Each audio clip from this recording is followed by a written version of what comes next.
تمام اہل اسلام کو جمعہ مبارک ہو۔ آئیے ایک حدیث مبارکہ آپ کے سامنے عرض کرتا ہوں۔ سید عالم نور مجسم شفیع معظم صلی اللہ تعالی علیہ وآلہ وسلم نے ارشاد فرمایا کہ قیامت کے دن اللہ رب العزت کے عرش کے سائے کے علاوہ کوئی سایہ نہیں ہوگا، لیکن میرے آقا و مولا فرماتے ہیں کہ اس دن بھی اللہ کے عرش کے سائے میں 3 قسم کے افراد ہوں گے۔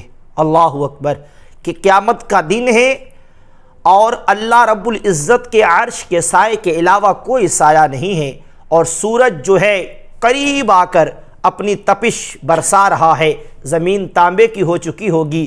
اللہ کے محبوب فرماتے ہیں کہ اس دن اللہ رب العزت کے عرش کے سائے کے علاوہ سایہ نہیں ہوگا، لیکن فرمایا 3 قسم کے افراد ایسے خوش نصیب ہیں کہ ان کو اس دن بھی اللہ کے عرش کا سایہ ملے گا۔ وہ 3 افراد کون سے ہیں؟ میرے آقا و مولا صلی اللہ تعالی علیہ وآلہ وسلم نے ارشاد فرمایا، وہ 3 قسم کے افراد میں سے پہلا وہ شخص ہے جو میرے امتی کی پریشانی کو دور کرے گا۔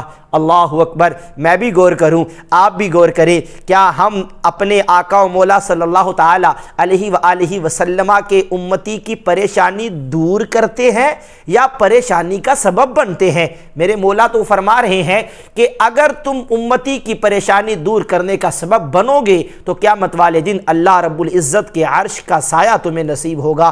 دوسرے نمبر پہ میرے آقا و مولا صلی اللہ تعالی علیہ وآلہ وسلم نے ارشاد فرمایا کہ اس بندے کو بھی اللہ کے عرش کا سایہ ملے گا جو میری سنت کو زندہ کرنے والا ہوگا۔ اس میں بھی غور کروں اور میرے تمام بھائی غور کریں کہ کیا ہم اپنے آقا و مولا کی سنت کو زندہ کرنے والے ہیں؟ کیا ہم اپنے نبی کی سنت کو اپنانے والے ہیں؟ امامہ پہننا میرے لجپال آقا کی سنت ہے، یہ داڑھی چہرے پہ سجانا میرے لجپال آقا کا طریقہ ہے، تو کیا ہم اپنے محبوب کی اداؤں کو ادا کر رہے ہیں؟